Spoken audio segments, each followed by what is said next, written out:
Shalom, welcome to my channel, The Hebrew Bible. This is Moses Gumadi, and in this video today we'll look at the Menorah. Menorah is the seven-branched candelabrum or a candlestick as it is translated in the King James Version. And the question that we're going to look at is, how did it look? How did it look is the question. What is this Menorah? How did it look? Did it have like these straight bars or like rounded bars? Because this has become a big discussion on Twitter, especially among Jews and maybe some Christians, especially because Chabad Lubavitch guys posted a tweet saying that this is the biblical design. And so there are others who immediately jumped up and then started saying, no, the other one, etc. So we're going to just look at the Menorah, and it's a good alibi. I think we've got to talk about this subject. I'm also going to look at the number of decorations or the adornments that are there on the Menorah, specifically mentioned in the Tanach or in the Hebrew Bible. So how many of these flowers and how many goblets and how many knobs or whatever they are, I'm going to talk about them. Where are they placed? How are they placed? How many of them? That kind of a question is also there. And so we're going to look at that as well. So potential alternative placements versus how it is believed to be. Because there is a bit of an ambiguity in the text. Shalom and welcome. Are you ready to unlock the timeless secrets of the Hebrew Bible? I am thrilled to introduce you to Learn Basic Biblical Hebrew, an online course by Moses Gumadi, your gateway to reading and understanding the original text of Scripture, just as it was written thousands of years ago. Imagine exploring Genesis, Psalms, or Isaiah without relying on translations, discovering the hidden nuances, wordplays, and depths that English versions often miss. That's exactly what this course makes possible. No prior knowledge required. Designed especially for beginners, Learn Basic Biblical Hebrew guides students step by step from absolute novice to confident reader in just 10 structured modules. Participants begin with the essentials, mastering the Hebrew alphabet and vowels right away. From there, Moses builds systematically, teaching how to read words accurately, expand vocabulary, and understand key grammar, nouns, adjectives, pronouns, suffixes, and the powerful Hebrew verbal system. By the end, students will have a firm grasp of verbal stems, conjugations, connectors, and even how to use modern digital tools for independent study and deeper exploration. What makes this course special is the way Moses teaches, through more than 11 hours of engaging, high-quality video lessons that make Hebrew simple, clear, and enjoyable. Learners also complete 10 interactive quizzes, each with multiple attempts to reinforce progress and boost confidence. The program includes over 30 pages of downloadable PDF handouts for easy review and quick reference. And beyond the lessons, every enrollee becomes part of an exclusive private community, a supportive space to connect with other learners, share progress, and get direct answers to their questions. To keep the learning experience focused and exciting, the content is released gradually over 4 weeks, 2 modules at a time, allowing students to learn at a steady, manageable pace.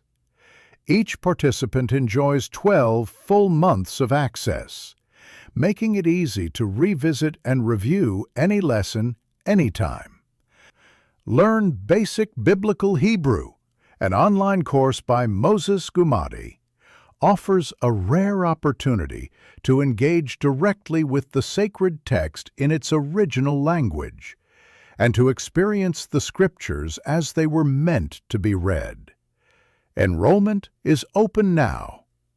Begin Module 1 today and start the journey toward biblical Hebrew mastery. Shalom from Moses. So let's begin with the book of Exodus, chapter 25, verse 31 onwards, where God told Moses to tell the Israelites to do that, especially Bezalel. Bezalel was the man who constructed these things. God gave him his wisdom. Here he says, Ve asita, you shall make Menorah zahav tahor, of pure gold. Zahav is gold, Menorah, right? So that's the Menorah. Miksha te'aseh ham Menorah. You shall make it as a beaten work is what it's translated as a beaten. Miksha te'aseh, you shall make the Menorah. Yerecha means the main part, the stem, or it's translated as base. Vekana, that is the kanah, that is the branches, the branch. That's a branch. Gevieha. So Gevieha is the goblets, and Kafthoreha uparaheha parach. So we'll look at all these words. Mimena yehu. So all these elements that are goblets, knobs, and blossoms shall be from it. Kane is a branch. Or sometimes this is referring to the branches of the menorah. There are 6 branches that you have. But it is also used for reeds, like reeds as in the, in the field you got the vertical thin reeds. Also used for staff in some occasions. And that is perhaps the reason why, some rabbis think, including of course Rambam, Maimonides, thought that the menorah had straight bars. Okay. And the verse Gavia is a goblet or a cup or a pot. These are the various usages of the word elsewhere, but it's like a sort of a cup kind of a shape. Okay. Kaftor is basically a knob or a bulb. It's also used for capitals of the pillars, like underneath the pillar on the top, like you have these flowery design, kaftor, so that's a capital. And perach. Perach is a flower. Okay, a perach, the decoration is a flower.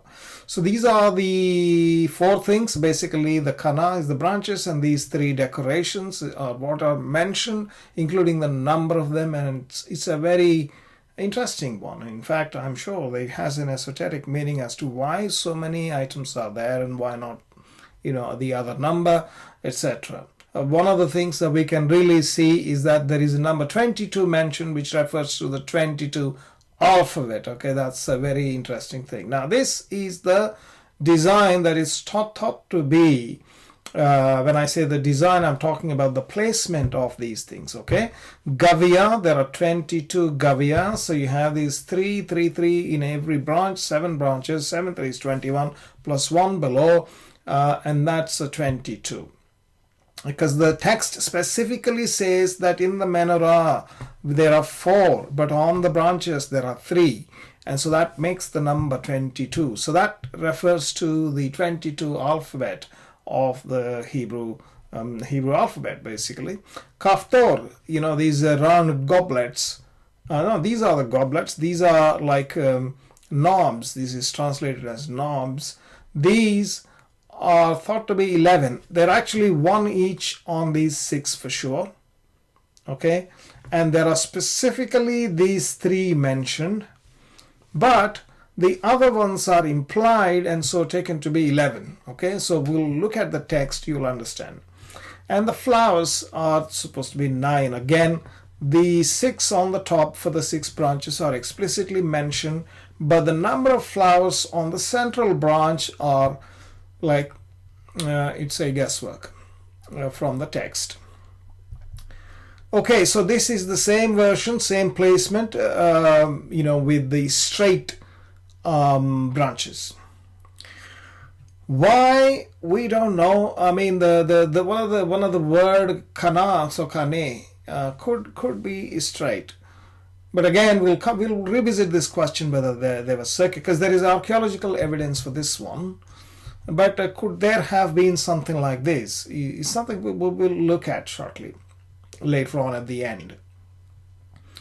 Now, let's move on. Veshesha kanim yotzim mitzideha. So 6 branches shall come out of its sides.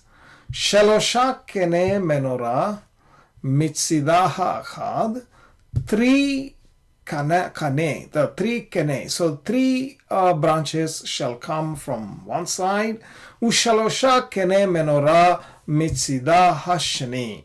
So other 3 will come from the other side. So that design is very clear. So for example, it is not a 3-dimensional thing where there is a center thing and then all the remaining 6 are equally spaced at 60-degree angle, and then they become a sort of a circle when viewed from the top. You could possibly make that kind of a thing as well. So where there is a central flame and there are 6 flames all around with 6 branches going from all the sides of the thing. But that's not what it is.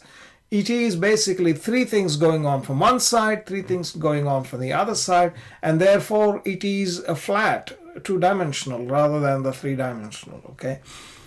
And this may have, I suspect, I can't be sure, that there seems to be a correspondence to this and the seraphim in the book of Isaiah chapter 6, where the seraphim had shesh kanaf, 6 wings. 2 wings, with 2 wings they covered their face, with 2 wings they flew, with the 2 wings they covered their feet, but there are 6 wings, 3 wings on the right, 3 wings on the left. And the center one is a seraph, seraphim. Seraph actually means a snake. So it's a burning serpent, not the ones which are basically going around on the floor, on the ground, but they're upright, erect, right? So they lost. God cursed the serpent in Genesis that you will go on your belly. On the ground, whereas these seraphim were upright with wings. Okay, sort of. Is there a similarity? Maybe. Next verse. So we read this already. So Ushesha kanim yotzim mitzadeya shalosh. So we read this verse, right? Now, so there are 3 and 3 branches in the 2D, in a plane rather than in a circular manner. Okay. The next verse says Shalosha geviim meshukadim bakkane. So Shalosha gevim, the 3 geviim, goblets. Right, so those are the green ones, which I'm going to show you again. The green ones in the picture, the goblets. Gavia is the singular, geviim is the plural. Shalosha gevia meshukadim. Meshukadim means shachad is basically like almonds, and so like with almond flowers and almond design, basically. Okay, bakkane ha'echad kaftor ufarach. So what he's saying is 3 almond decorated goblets on one branch, a knob and a blossom, and 3 almond decorated goblets on the other branch, that's towards the left, a knob and a blossom. And so for the 6 branches that go out from the menorah. So essentially 3 goblets, a knob and a blossom for every branch, and that makes it like this. 3 goblets, a knob and a branch. A knob and a flower, blossom or a flower. 3 gavia and a kaftor and a parach on every branch. So that 6 is very clear. So there's no confusion about these 6. And so the count is exact so far. So 6 parach, 6 kaftor, 18 gavia. So there's no doubt whatsoever. This is for sure. The whole ambiguity lies in the center line. Okay. We read in the next verse, Menorah arba'a geviim. So in the menorah, when he says in the menorah, he's talking about the center one. because in the previous verses, the language is the menorah is used. From the menorah, there are three branches going this side and that side, etc. So the word menorah is used for the whole thing as well as for the central column. So menorah arba geviim. So in the menorah there are 4 geviim. Geviim means these 4 these are there are 4. So that is also shown. The only question is, where are these 4 placed? Is a question. And if you read further, menorah arba geviim meshukadim kaftoreha uparachecha. It says on the menorah 4 goblets, almond decorated. So far so good. And then it says its knobs and its blossoms. So here is a question. Does each goblet have a corresponding knob and a blossom? So that makes 4 knobs and 4 blossoms. Or how many knobs and blossoms are there? Right? Because it says knobs, kaftoreha. So the kaftorha, kaftoreha is this with a segol yod, it's a plural. Uparacheha, ufaracheha. So again, this yod denotes it's a plural. Okay. So the knobs are plural, the blossoms are plural, and there are 4 goblets. So then 4 goblets or 4 gavia, at least 2 and 2 parak should be there in here. So that makes it a 4. This is 18 plus 4 is 22, and then 8 and 8 at the minimum, right? 8 and 8. So let's see this now. So we just put in the 4, okay?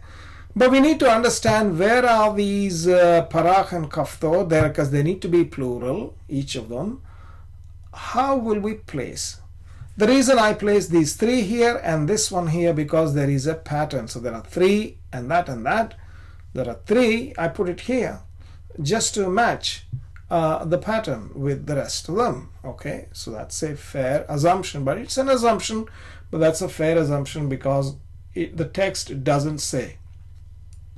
Okay, so then what we do is, because the flower and the knob, right, so the kaftor and the parach are plural, so we got to at least put 1 to each, and so one of each can go on the top just to replicate the same pattern on the branches. So that's a fair assumption. It looks nice and clean.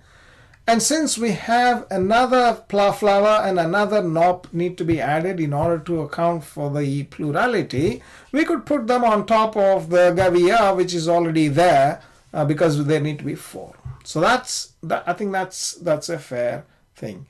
And so this brings us the number to 8 plus 8. Okay, 8 plus 8. The next verse actually tells you additional. Are they additional? It says here, "Uchaftar tachat shnei hakanim." So there is one knob beneath the 2 branches going out from it, and a knob beneath the 2 branches going out from it, and a knob beneath from the branches going out from it. So 3 times the same sentence is mentioned. See, look at this. "Vekaftor tachat shnei hakanim mimena, ukaftor tachat shnei hakanim mimena, ukaftor tachat shnei hakanim mimena." So a knob beneath the 2 branches, at the end of the beneath the 2 branches going out from it. So from the place of the junction of these 2 branches, there needs to be a knob, right? And so for the other 2 junctions, so there are 3 junctions where the 6 branches come in onto the main one. So essentially what we're doing is, now we're putting this kaftor, 3 of them here additionally, and that brings us the kaftor number from 8 to 11. So 8 plus 3 is 11. Okay, so far so good. But the question though is that we said earlier the plural, the 4 gavia are fine. And then he said their kaftor and parach, I mean the kaftor and parach of the gavia. So we assumed these 2 and these 2. But then he also gave 3 kaftor. But this kaftor, are these the plural kaftor? If that's the case, the kaftor are taken care. We don't need to add additional kaftor, let's say. Then where are we going to put the flower? We don't know. So I think so far we have a very clear assumption that is made that before these 3 are introduced, the 4 gevia and the kaftor and the parach, plural, whatever we laid out, I think it is a fair assumption. And so we get to this number. Now, what the rabbis did is they added one more flower below, parach, to bring the number to 9. The text doesn't say it need to be there. The text doesn't contradict this either. So it is perfectly reasonable to use this design. All the text demands is there should be 4 of these things here, 4, okay, and 3 of them at the junctions. And the kaftor must be multiple and the flowers must be multiple. That's all is the requirement. Right, so then the question comes, well, not only that, and then he said, you shall make 7 lamps. Ve'asita et neroteha ner. Ner is the lights, so neroteha shiva, 7. 7 lights you make, so 7 lights are there. There is an additional structure on top of it upon which the flames glow, so I just put them as flames basically, but there are 7 lights, lamps, okay, from where you light. A lamp with a wick is a separate thing that sits on the top of the flower. So those are the 7 lamps. So if you exclude the lamps, there are 42 adornments here with 9 parach, 11 kaftor, 22 gavia with the bottom flower that's there. And they come up with this number 42, which seems to be the good number. There is a reason for that. That's what they thought that it should be. So all contradictory claims, like for example, Rashi says Rashi and the Temple Institute think the shape is like this, the circular branches, okay? And Rambam, which is Maimonides, and of course following him, the Chabad Lubavitch organization, they think that it is like this, straight line, okay? But they all agree on one thing, which is the number of adornments and actually the number of gavia, kaftor, parak, they're all in agreement. I don't think there is any difference, like a contradiction on that one. There's no difference of opinion at all. I don't think so. So they all agree with this number, 9, 11, and 22, and that adds up to 42. Plus, if you add the 7 lamps ner, that becomes 49. 49 is 7 times 7. So that's the sort of numerology that's there, and you've got already 22. Gavia, which corresponds to the 22 alphabet. Kaftor, 11 of them could probably be a reference to the Sefirot, in the Kabbalistic structure, the tree of life. That structure has a correspondence to this one, which I'm not going to talk about that, but it's not there in the Bible directly, but it is a tradition. But so there are only 10 Sefirot, so where is the 11th one? So there is a 11th one they mention sometimes as a da'at, which is knowledge. We have a keter, kochma, bina, da'at in the center. Sometimes it is omitted or placed. So that's that. But basically there are 10. So there is that's the 11. Okay. Now so 9 flowers, 11 knobs, 22 goblets. This is Rashi's design. Okay, I mentioned Rambam's design here. This is the design he has drawn. Okay, and the shapes, the goblets is used the triangles, and the circles are knobs, and the half a circle is the flower. That's the sort of a design, and this is exactly what is here. Okay, now let us revisit the central bar. Okay, let us revisit the central bar. Get to the text. Menorah arba gevim meshukadim kaftoreha uparachecha. So on the menorah, 4 goblets, almond decorated, its knobs and blossoms. So 4 goblets are sure. How many knobs and how many blossoms? At least plural. But it says its knobs, not the knobs of the goblets, but its, meaning menorah's knobs and blossoms. So it doesn't tell where to place them, but it tells you that there are plural. And so minimum 2, okay, and 4 goblets. Suppose if I place these 4 like this, why I place these 4 like this? Because the pattern is that there is a Gavia, Kaftor, Parach. Gavia, Kaftor, Parach everywhere. So I put the Gavia here in the bottom and add a Kaftor, Parach everywhere.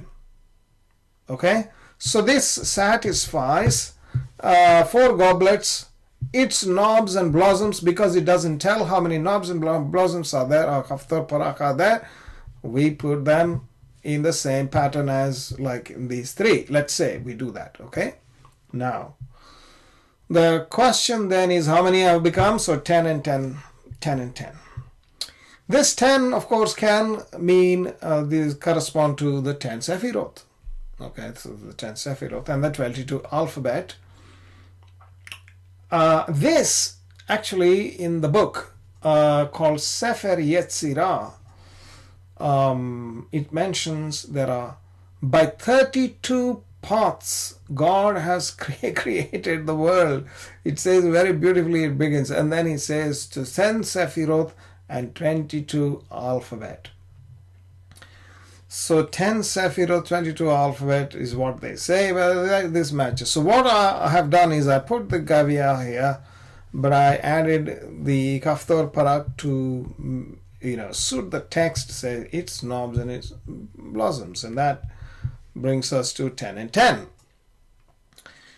And that is also 42. The total is 42. So if the rabbis are looking for the 42, maybe that is 42. But then why did they choose this? So another thing is this scheme also matches the requirement here. A knob beneath the 2 branches, a knob beneath the 2 branches. There's already a knob beneath the 2 branches, because this is how I've used the scheme. This knob beneath the 2 branches requirement is already satisfied in that design. Okay, so this design then makes it 42 plus 7, 49. Again, we will get the same numerology. So instead of 22, 11 and 9, I have 22, 10 and 10. Could this have been the design? I don't know. I'm not claiming this is the one, but surely if you put it this way, you could possibly align it with the Sefer Yetzirah. Okay. Then why do these guys all put it like this? 9 and 11, Rashi, Temple Institute. If you look at the Temple Institute, if you compare that, right? So you have these three small bowl sort of things. Those correspond to these green. And then the big goblet here, knob, that's the one. And on top of that is the flower. And so you've got all of them. It's the same design on all 7, exactly as we have done. And there is a knob in the center, that one, that one, that one. And below there is again a goblet, a knob, and a flower. A goblet, a knob, and a flower. Now, where is the bottom flower? Maybe this design in the bottom, the whole thing is sitting on a top of a bigger flower, as it were. Probably that's what they have tried to do. But it is obviously buried in here in that box or somewhere. I can't really make out. I can't really see that, but I don't think any reason why they have omitted that. I think they have it here in the bottom. Okay, something like a lotus or something. I don't know, whatever flower that they have taken. But this design is essentially what we have put together here. The only, of course, challenge is whether the bar is straight or curved. Now, there is one depiction of Menorah in the Arch of Titus in Rome, and this is the one I just colorized it just to make it look good. Okay, so this is a zoomed version on the right hand side, but can you really count them? It's a big, you could possibly count these bits in the center as the goblets, etc. Surely there are decorations, but the image is not clear enough to say whether this design matches with this one. But is this the only menorah? Was this the real menorah? is the question which we're going to look at shortly. There are some who say this is the one and this matches with it, and there are others who claim they are like straight things. They say, well, this is not the one, this is the imagination of the Romans, it is a Gentile imagination, that's not the real thing. But there are also other pictures of menorah in a similar shape, though not exact decorations, they are slightly different. And so there are plenty of circular menorah pictures with a lot of decorations differently. They're none of them, well, maybe some of them match, I'm not sure, but not all of them are the same when it comes to the number of decorations, etc. Okay, and so that brings us to the bigger question: why are these different menorahs are there? Why are they talking about straight branches, etc.? The point is, if at all there was a straight branch menorah, then it must have been the original singular menorah that was always there, to which Solomon added 10 additional menorahs we read in the book of 2 Chronicles. Okay, so here we have in this picture, in the main hall in Solomon's temple, in the holy place, we have these 12 showbread like tables, and then we have 10, so 5 menorahs on one side, 5 menorahs on the other side, and in the middle, and that other side the facing is the original menorah which was supposed to be there. Okay, so he created 10 additional ones. So then that makes 5 plus 5, 10, 10 plus 1, the original one is 11, and maybe these 10 he made according to the circular shape, and who knows what was the original shape of the original one. Could that have been like straight as the Rambam says, or the Chabad Lubavitch says? We don't know. But the Temple Institute doesn't seem to think that's the case, because this picture comes from Temple Institute, and they even depict that 11th one or the first one with circular branches. Okay, that's the thing. So then why not this design? Why did they not choose this design? Why did they choose this design 42 etc. with 11 and 9 and 22 rather than 10 and 10 and 22? Why did they do it? There is a reason which I saw somebody suggest, and that reason is that in the Bible, the book of Genesis begins with 7. First verse has 7 words. Bereshit bara Elohim et hashamayim ve'et haaretz, 7 words. Genesis. You come to Exodus. Ve'ele shemot bnei Israel haba'im mitzrayma et Yaakov ish uveito ba'u. So this has 11 words. Exodus, first verse. Next is Leviticus. Vaikra el Moshe vaydaber Adonai elav me'ohel moed lemor.